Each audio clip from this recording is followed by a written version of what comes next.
My name is E.R. Anderson. I'm the executive director of Charis Circle. Charis Circle is the not thank you. Charis Circle is a nonprofit programming arm of Charis Books, and Charis Books is the South's oldest independent feminist bookstore.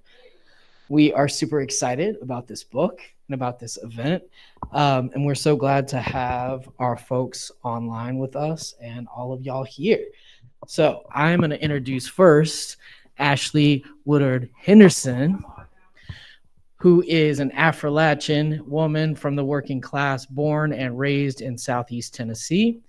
She is the first Black woman to serve as co-executive director of the Highlander Research and Education Center in Newmarket, Tennessee, as a member of multiple leadership teams in the Movement for Black Lives, M4BL.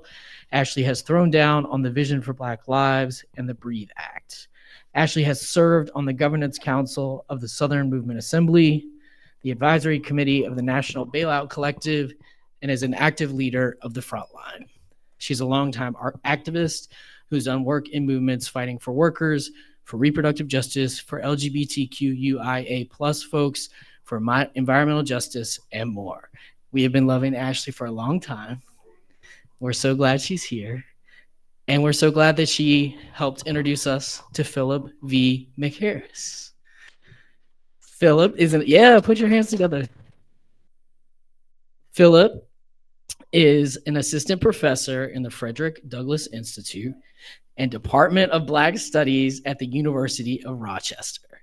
McHarris was a presidential postdoctoral research fellow at Princeton University in the Department of African American Studies and the Ida B. Wells Just Data Lab.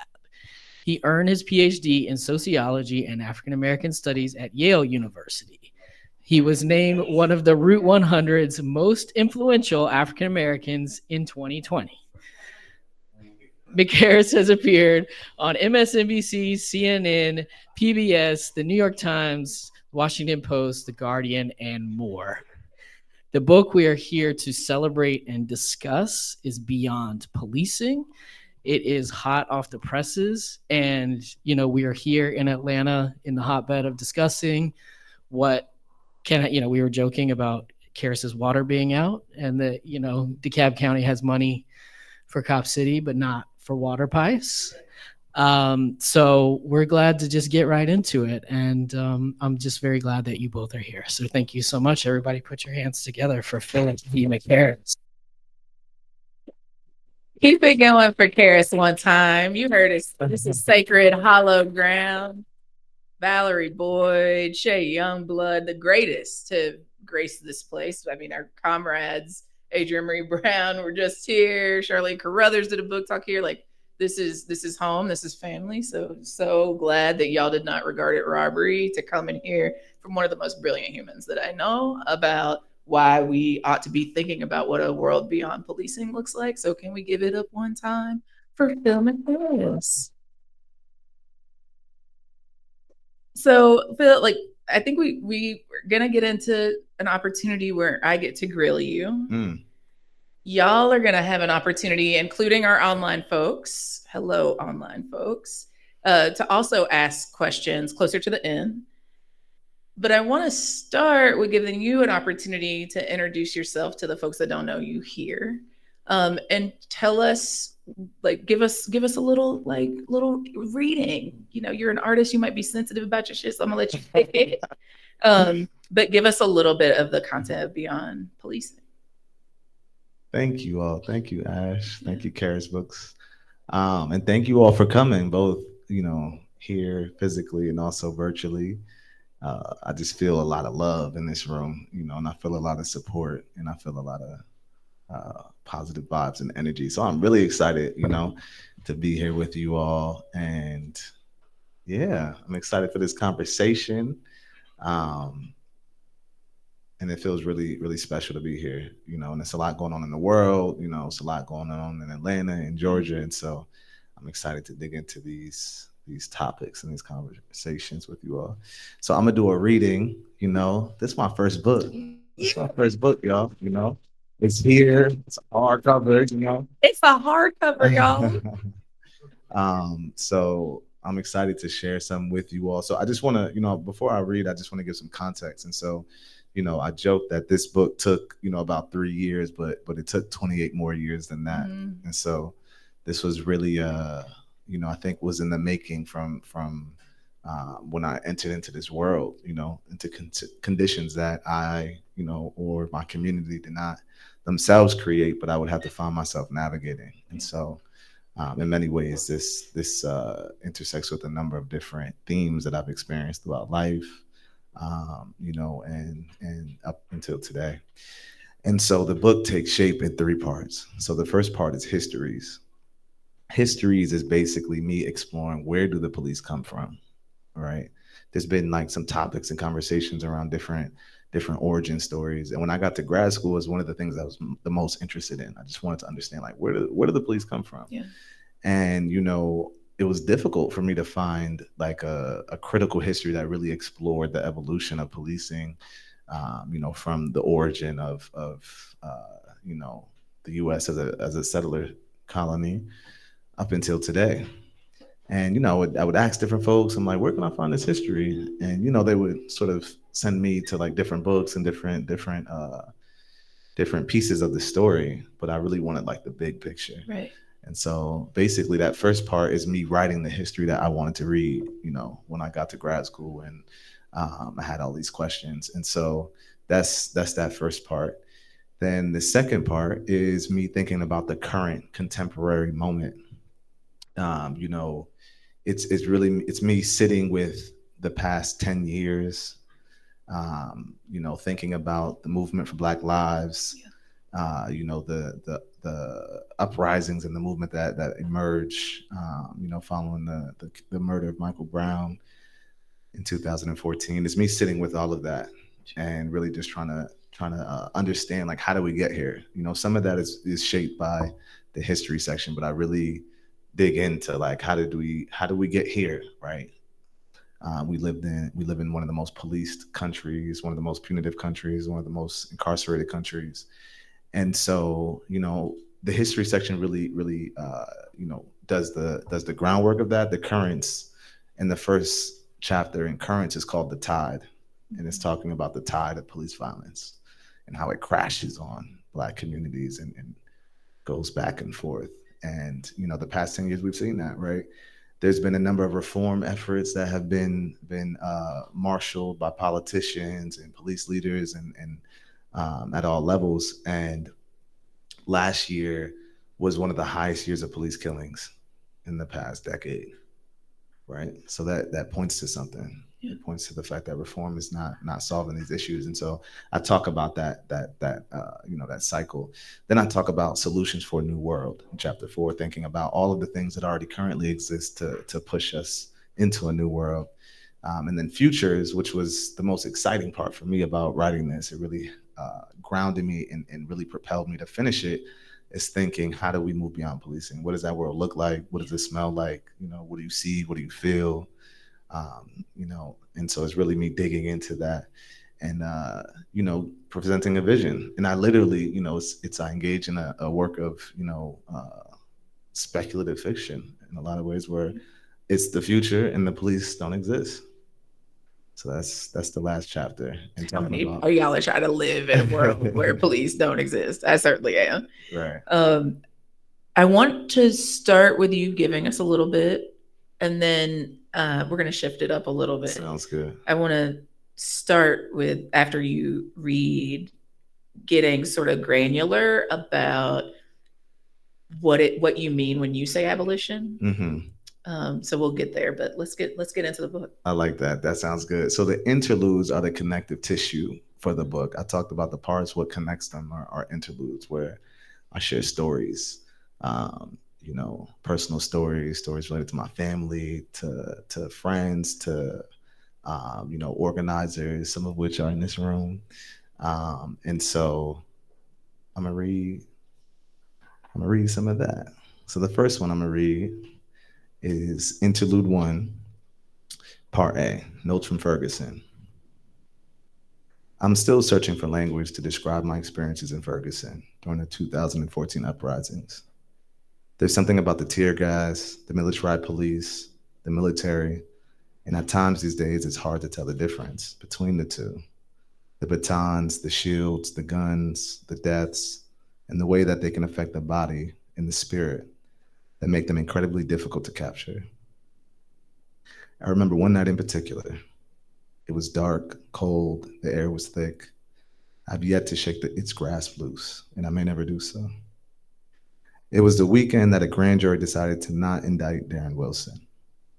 Protesters gathered near and across from where a line of police and military stood in front of the Ferguson Police Department building, protecting the building that housed the police department that had taken on the responsibility of generating a revenue stream for the city off of the backs of Black bodies. A group of protesters entered the street. There were clear orders to stay on the opposite end, though, as is done in rebellions, folks were challenging state power. There was an announcement that if the protesters did not return to the sidewalk, they might be arrested, and when their orders were not met, the police and military organized themselves as if they were preparing for combat, and within seconds rushed a line of protesters in the street. They confronted the group violently, and when they began to push, body slam, and arrest people, everyone who had mobilized, even those not in the street, ran. There was an instinct to run because folks knew the current and the extent of the state's arbitrary and wanton violence. At the time, I was with my older sister, Nisha. We immediately began running with the crowd, and as I started to turn and make sure my sister was still with me, I realized we had gotten separated in the chaos of the crowd running. During that time, police and military descended from every single direction where there was a way out. By the time I was almost fully turned around, I heard my name. Philip. I turned to where the voice had come from and saw my sister walking up a hill where the police were descending, their tactical lights flashing to disorient and their guns leveled to the protesters in front of them, including my sister. The guns appeared to be shotguns filled with beanbags. I yelled her name back. She turned and we rejoined each other. That moment made clear to me the power of the state and what the courage of love looks like in the face of state violence. And it's that type of love that has allowed Black folks to imagine the impossible in the face of terror. I later asked my sister what she planned to do, and she said she didn't know. She'd moved because her love had overwritten her fear of the state. So I've learned a great deal over the years about state violence, resistance, and the courage to love and imagine. Those nights under clouds of tear gas, surrounded by militarized police and the military itself, have given me the language to describe exactly what a just democracy isn't, more clearly than I can tell you what one looks like. Because for Black people in this country, there have never been such things as lives free of state violence, whether it be by the police, the public assistance office, schools, local hospitals, or the continued political decisions that prioritize profit and punishment over Black lives. But this book represents my analyses of the roots of police violence, the complexity and persistence of it today, and its range and all its social and political implications, and ways to move forward.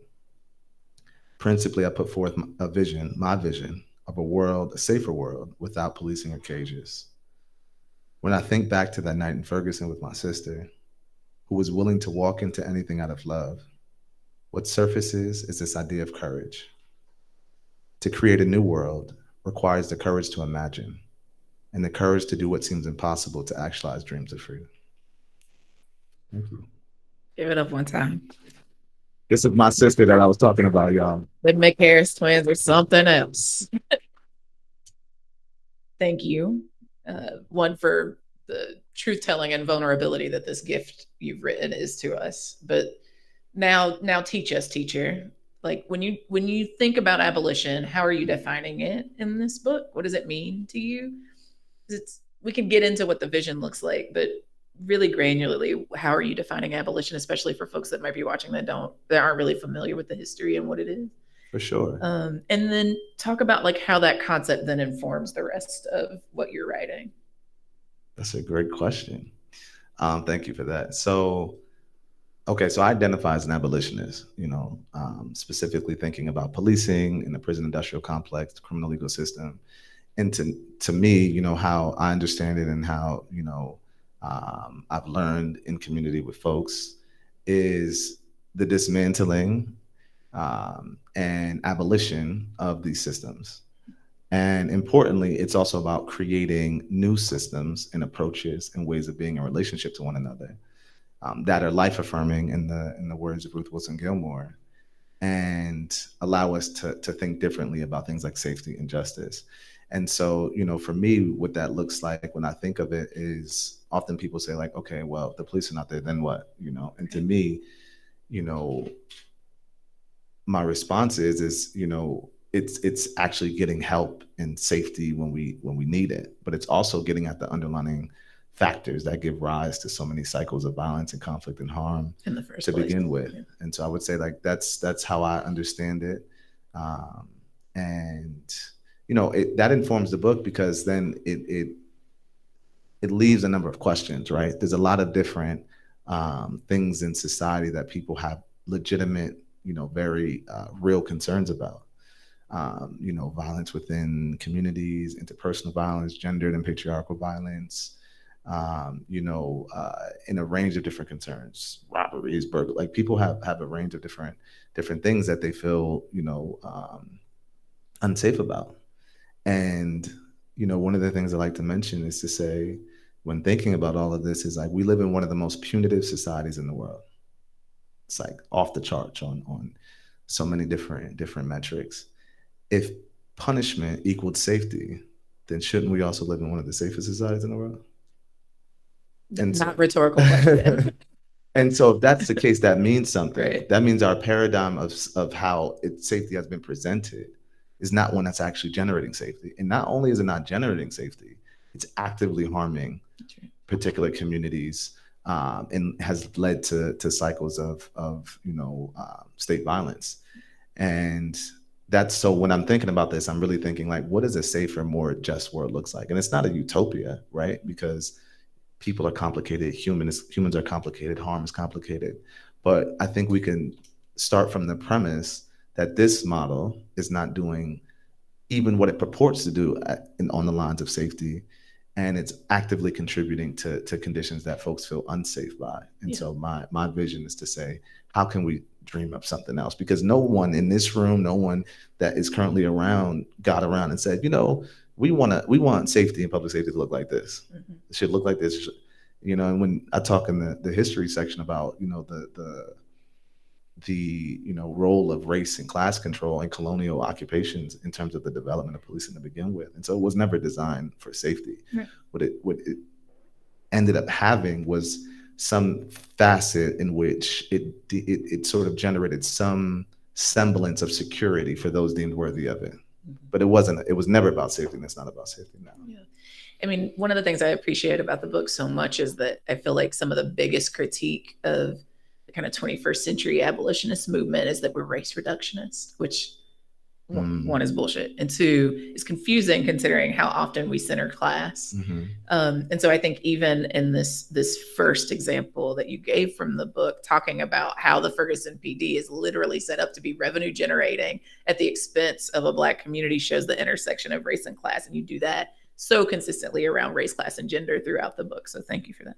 Mm-hmm. Moving into like, okay, so now we have a better concept of like what abolition is and why it matters to the book.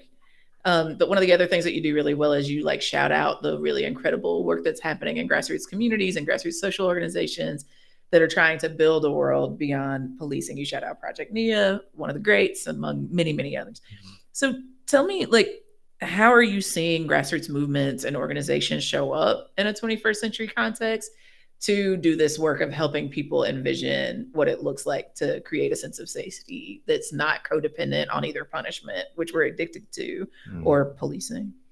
Yeah, I mean, that ended up being like the real, texture and animator of a lot of this book, was looking to so many different collectives, initiatives, organizations, folks like, that organize, things like Project Nia, initiatives like MH First, the Healing and Justice Center out in Miami.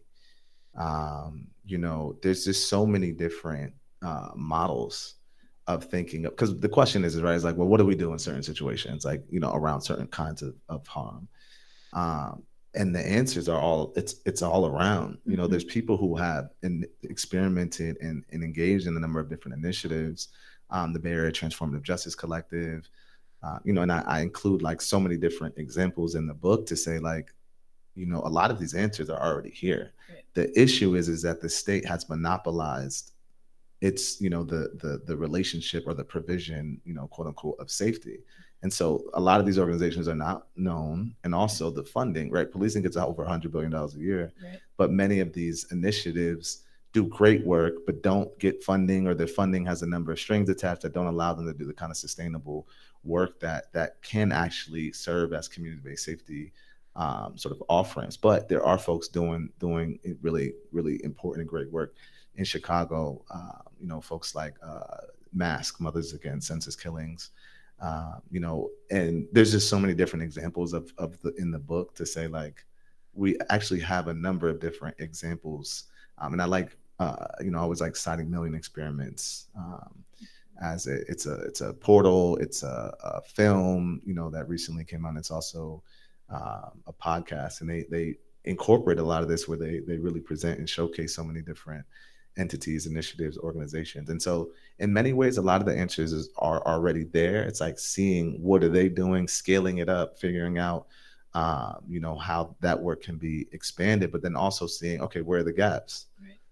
I think a lot about the insight and critical resistance statement around gendered violence, right? That they came out with, years and years ago as a way to say like, in terms of thinking about abolition, where's the gap? And they identified a gap. And I think that there's a number of different entities that, are engaging in really important work that can really help us see like, okay, there's a patchwork. We can start to put all of this together to really see, all of how this can really operate. Mm-hmm.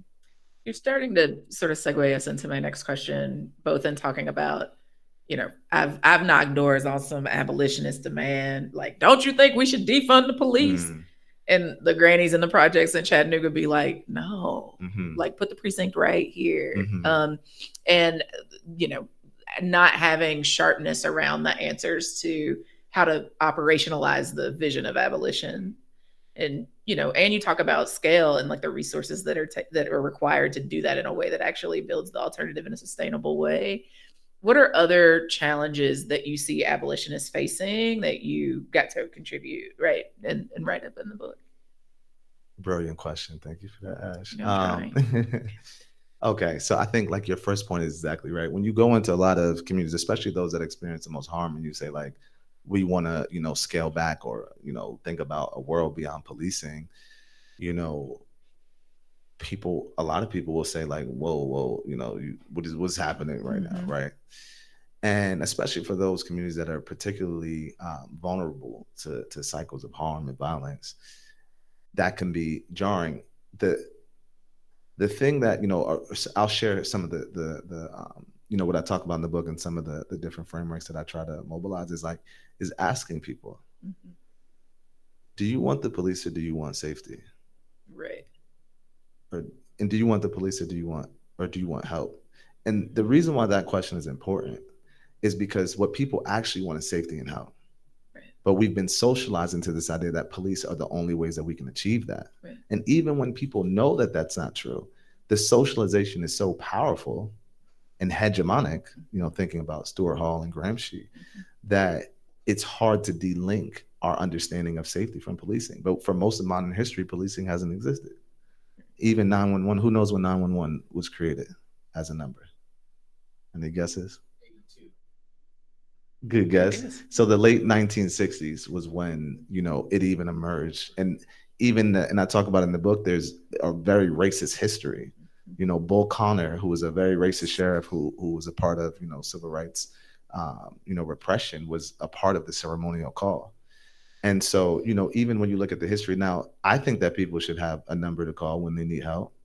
But, and Sonia Massey has been heavy on my heart lately, is that we see the violence that is created when that number can only lead you to the police. Yeah.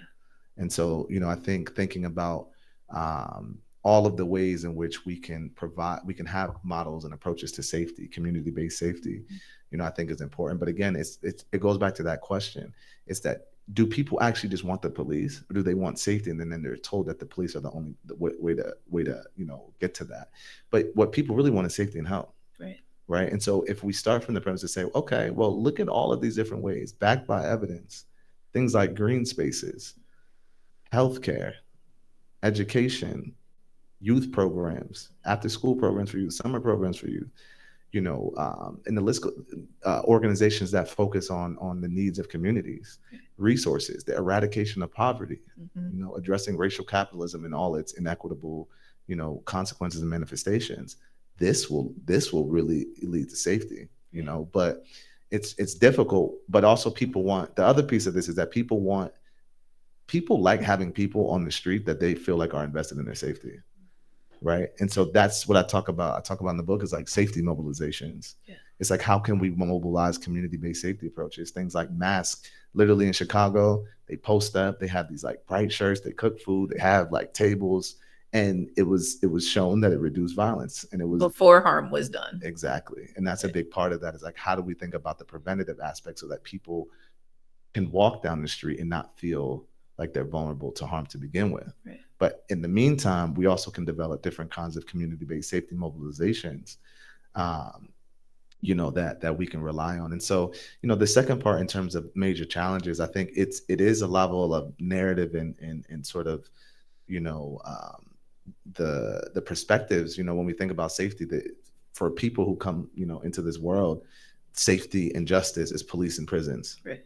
Even when that doesn't feel right, it's the only model that people are presented. And as, anti-violence organizer Miriam Kaba talks about, it disciplines our imagination when that's the paradigm, when the prison industrial complex is how we come to see, these issues. The other thing is that insofar as policing is a very important aspect of the state and being able to, for the state to engage in its will, we see what happens when people try to, address that head on. We see that with Cop City, even in Minneapolis, where the city council voted, because of work by folks like, with MPD 150, Reclaim the Block, Black Visions Collective, there was a decision to dismantle the police department, but then an arbitrary, county commission vetoed it. Yeah. And so, and even in Atlanta, there was over 100,000 people, signed to stop Cop City. And the state said, we're going to start handing out RICOs. And so I think when we think about like one of the biggest, it's like the question of state reaction to demands around, scaling back and shifting to think about community-based safety. Yeah, I feel that last piece felt real important as like a little bit of a lighthouse of things that movements need to be paying attention to. One is preemption. And two is parties, right? Like in Atlanta, it's not the MAGA forces that are pushing this down folks' votes, right? So parties and preemption might be something we should pay attention to. Mm-hmm. And I hinted at this question earlier just because I think, one, I've just been in my own scholarship and writing very frustrated with the characterization of Black, like young, like millennial and younger activists in this season as being like unstrategic, like temper tantrum throwing anarchists. No shade to my anarchist fan. But like without any sort of theory or only being single issue race reductionist or whatever. But I feel like your book is so good at talking about the intersecting identities of communities that are directly impacted and disproportionately impacted by policing. So talk to me about like how that your lived experience and scholarship has helped inform how you talked about like race, gender, class, sexuality, et cetera, in this book, both in terms of the sort of crisis of policing in prisons in this country and in the world, but also as you started to get into thinking about what a future beyond policing would look like. What does that mean for folks that are in those sort of marginalized and targeted communities and identities? Yeah, that's another good one. Ash came with the questions today, for sure. So, I think like, of course, thinking about, I talk a lot in the book about my experiences and how that has shaped how I, see the world, see policing, see the need to move beyond it. But I've also learned a lot from organizing movement spaces.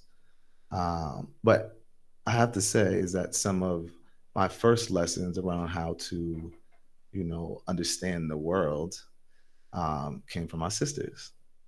And they shared frameworks, specifically, grounded in Black feminist frameworks that helped me understand the world. Also thinking about, questions around, capitalism. I remember, my sisters when I was in high school, like, read this little red book, brother. yeah, and just being like, okay. And I remember my sister who's here. I remember I asked her, "What is capitalism?"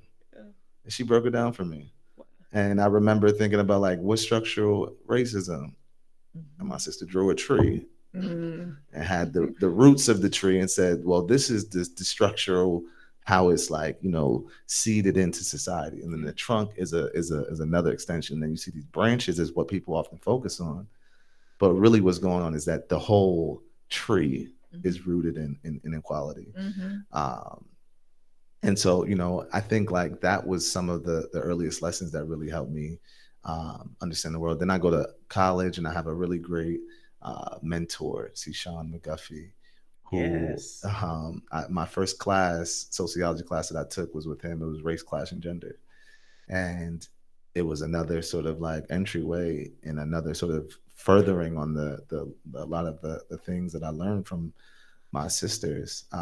Is like, how do you understand the world? How's, thinking about Patricia Collins and folks like Kimberly Crenshaw, and thinking about interlocking matrices of power and how they shape how we experience and understand the world.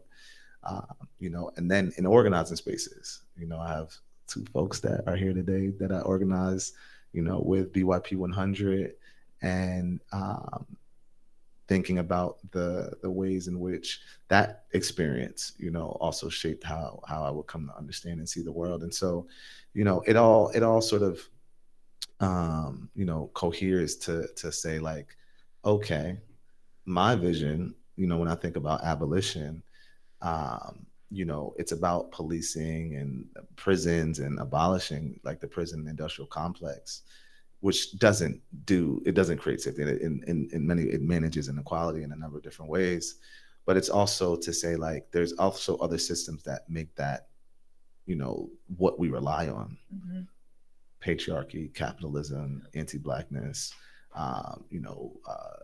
structural racism in various manifestations and iterations. And so, that's a part of what I shift to in the end, is like to say like, what has to change in order for us to be in a world where there isn't a reliance on policing. And that's a lot. There's so much that would have to change for that to be, the case. But as Ruth Wilson Gilmore, that's exactly the point. The point is to change everything. You said the point is to change everything. I have a banger question that I want to close with, but I want to save it to get last word. So we're going to transition to the Q&A. All right. But I have one that's coming your way. So how we're going to do this is, I know we've got some folks that are watching online. If you all have questions, put it in the chat. We will get them articulated in this physical space from the virtual space. And then you all just like flag me and I will call on you. So one, let's give it up for Philip's brilliance so far. The gift that is this book, Beyond Policing, which you can buy tonight, hardcover and all at Charis Bookstore. Okay. Questions? Yeah, let me give you the mic. Thank you. And introduce yourself. Like, tell us who you are. Okay. Hey, I'm Eric. Hi, Eric. Is there a good precedent or a good reference point in recent history where a society has said, hey, this system isn't working, it's not doing what we want it to do, let's reimagine it, let's build something new that we can kind of just look to as an example when we're thinking about this? That's a good question, and it's come up a few times. And in the ways that I sort of envision things, no. And I think there's different cases where people get it less wrong. But I think a part of what has happened, and I talk about in the histories piece, is that the understanding of sort of like prisons and police and punishment as a paradigm, it's shaped so much of the world because the history of it wasn't like local. Like the history of policing in this country wasn't like a story of U.S. policing. It was like a story of, thinking about slave patrols in the Caribbean and how those models were imported. It was taking models from London, for example, around how, British police were policing colonized and imperial occupations, were policing and controlling Irish colonized populations. And then, in the 1900s, you see the emergence of the use, what some Julian Go, who's a sociologist, calls imperial feedback. And so you see the use of tactics, strategies, technologies that are used to control colonized populations being imported into the context of the US, which would inevitably shape how we understand policing today. But then you also see the US exporting, specifically the Office of Public Safety, which essentially served as an exporter of policing sort of ideas, frameworks, counterinsurgency throughout the world. And so even in places that seem like so distant, when you look back, look at the operations of OPS and see how, wide its tentacles were. And so that then, and there's a whole, there's a number of different entities as well that would then follow. But the ways in which colonialism and imperialism has operated, it's been global in its reach. And so a lot of the kinds of frameworks and technologies and tactics have spread, and there's this interplay, there's this transnational interplay where there's this import and export of surveillance technologies, of policing. We can look at, Israeli forces training police forces in the context of the US. And there's this constant export and import. And there's also a global political economy that does not work for the vast majority of people that exist throughout the world, which shapes, then there's a question, well, how do you manage the inequality that emerges from that? And policing, whether it's from state-funded entities or private forms of securitization, is the paradigm that informs much of the world. But there are examples, there's examples that I talk about in the book, globally and, nationally here, where we can look to see places and people who are getting things right in a lot of ways. I think also the question when we look at like other places, the issue then is like the category of the nation state, which we can get into, but which was a colonial construct from the beginning. And so even the ways in which, we think about how to think about different contexts or different places is shaped by like a colonial construct that is in many ways held up by violence work in the form of policing and militarization. So I know that was a bit of a, roundabout, but, I appreciate the question. Yeah, thank you for that. Incredible. Let's take another couple of questions because I know we're starting to get close to time, and I want to make sure my brother makes it to his flight. Let me give you an online question. Yeah, so Lorraine Fontana, who is a longtime Atlanta activist, asks, what do you think about the positives and negatives of the Atlanta Policing Alternative Directions Initiative and their new APD unarmed carry unit? Specific. Okay, we're gonna hold that one too. I want to see if are there any other online questions? There's one more online question, which is from Johnny Pena. Would love to hear your thoughts on why elected officials and their administrations, even in large democratic cities, are so resistant to reforming police departments. Okay, got it. Can you take one more? Sure. Let's yes, do it. Of course. Hi, everyone. I'm Tanisha, and I'm going to ask a very sister question. Hey. So our sister Tenjiwe said during my best friend. During one of your readings in New York, that what you did was write a love letter to all of our people in the future. And so while the book holds so much brilliance, all the analysis, all the incredibly deep thinking, it is brilliant. What I felt in reading in the book, and know very much by you, is it held so much heart. And so now that the book is out in the world, the question is, what is your heart hoping for in this moment? That when people read it, they feel it, they understand it. What is possible, and what's your heart wishing? What a beautiful question. Thank you, sis. Okay, you want to run down? Let's go through it. Right. Okay. So my general, and I talk about this in the book, my general guideline is that if it is an effort that provides more resources, more power, more legitimacy, more weapons, more militarization to policing, then it should always be rejected. If there are efforts that scale back police power, police resources, police militarization, police weaponization, then I think it can be considered consistent with an abolitionist tactic or strategy. The issue is that when those strategies are proposed as a solution. And so for me, it's important to just remember the big picture, to say that like these are efforts that can push us towards something different, but the implementation of a single policy won't change legacies of police violence, you know? And so I think that's like the litmus test for me. And there's like Critical Resistance has a resource that talks about like reformist reforms and sort of more abolitionist strategies and tactics. And literally there's like a rubric to sort of think about it. 8 to Abolition is, I think, another really good resource that talks about like demilitarization or de-weaponization. So, you know, I think, again, like if there is a divesting from the resources, you know, legitimacy, power, tools, then I think that that is something that is like, okay. And then also an investment in empowering communities in terms of resources and capacity to engage in community-based safety work. You know, I think that that's really, really key, because that can kind of help us move in a direction that will allow us to be safer from all forms of conflict, harm, violence, including that comes from the state. And so, you know, thinking about, you know, specific interventions in the context of Atlanta, I think that for me, that's always my litmus test, and I encourage folks, and I talk about in the book that is an important litmus test, because if not, you run the risk of you know, the illusions or mirage of reform and false solutions.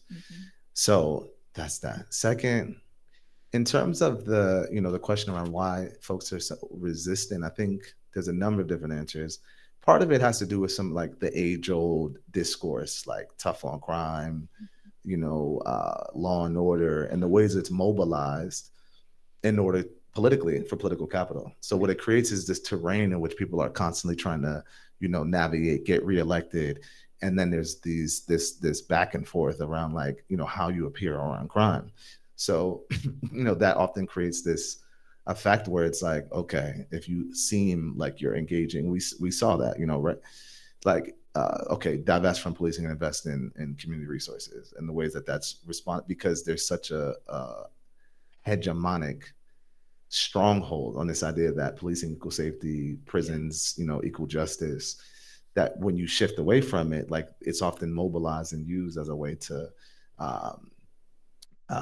you know, gain political capital at the expense of, you know, potentially, you know, and people are thinking re-election. And so I think that that's often a common thing that happens. The other thing that is just real is that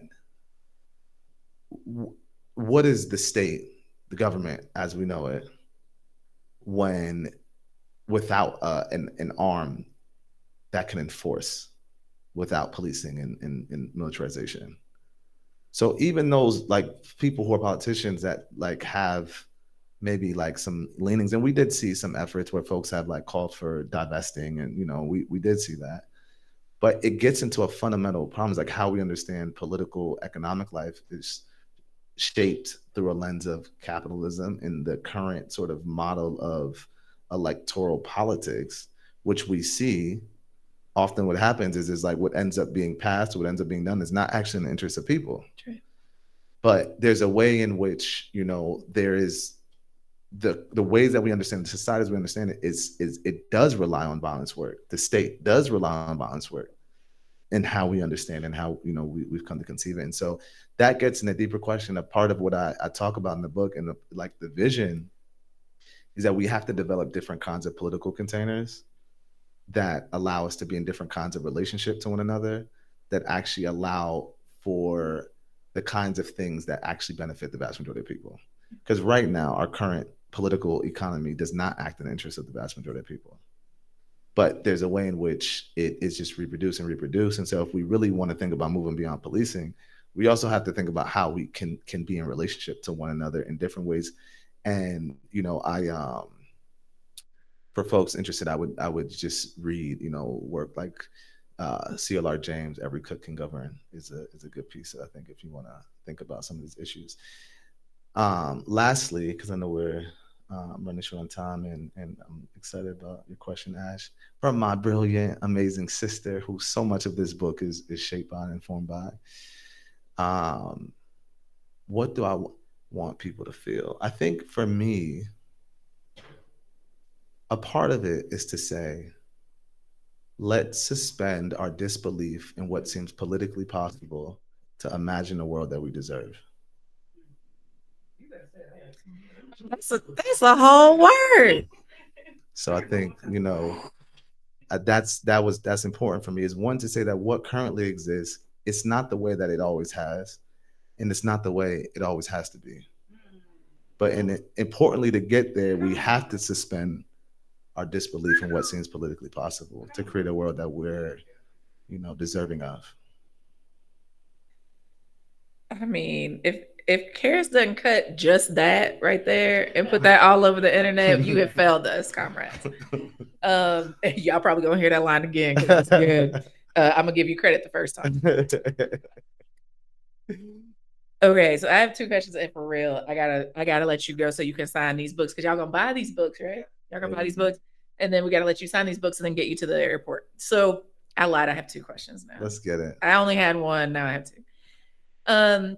I feel like, and again, I think you like hinted at this in your talk, and you certainly write about this in the book, is like there's sometimes feels like this, if I'm being my full self, I would say a fake fight. If I'm being generous, I would say optimism and healthy skepticism about that you're speaking about when you're asking us to, like, you're calling us into faith and to suspend our disbelief.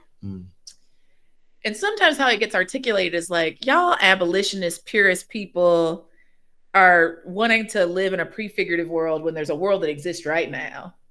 And the flip side of the coin is like, well, y'all are just some liberals that will take false solutions and not actually push for how you get to the prefigurative is to practice it now, right? How are you seeing it in your own work and your research and your scholarship and your own organizing, seeing people navigate the sort of spectrum, the duality of that binary? And then the question that I originally had. So tell me how you feeling about the prefigurative versus the urgency of now, right? And then tell me what, without spoiling the book, the future looks like where the principles that you've discussed actually have happened. What becomes more possible if we live in a world beyond police and that is fully realized? And okay, so it's 3 questions. And then what's a faithful next step that we might take that gets us there? That's good. Okay. So in terms of the first one, I think that is the danger of our current political economic situation, is that it presents the reinstitution of the current system as the only viable solution. Right. It's like when you look across, it's like, well, what is the alternative? And that's exactly the point, because then it creates this context in which the choice is a false choice. Right. It's like, it's what we have, but why? Right. That's one of the things that was important for me, to offer within the book, is ask why. Get back to your 4-year-old self. Why? Why is this the way things are? Yeah. And usually the answer is because somebody or some group of people with power decided it to be so. And so, I get it. And I think that's why, in the book, I talk, chapter 4, solutions for a new world, where I'm talking about the world that currently exists. But part of what I'm saying is this will only get us so far, right? Because we have to create a new way of being. And just to, thinking about that, just to read, I start the book with Octavia Butler. And the quote is, "There is nothing new under the sun, but there are new suns." And that, makes me think about that. So in terms of the next questions, What does that look like? So I'll sort of give some examples. If there's a community fund in a supermarket, right, for people who come in who can't afford baby food, Pampers, fruit, produce, bread, to say, okay, if you need it, it's here. What would be wouldn't that remove the reliance that supermarkets, I go in supermarkets and I see an armed police officer or guard All the there, time. willing to shoot, murder, and engage in violence over stealing food. And that same money could be funding a community fund where stealing doesn't happen, because if you need it, you got it. Right.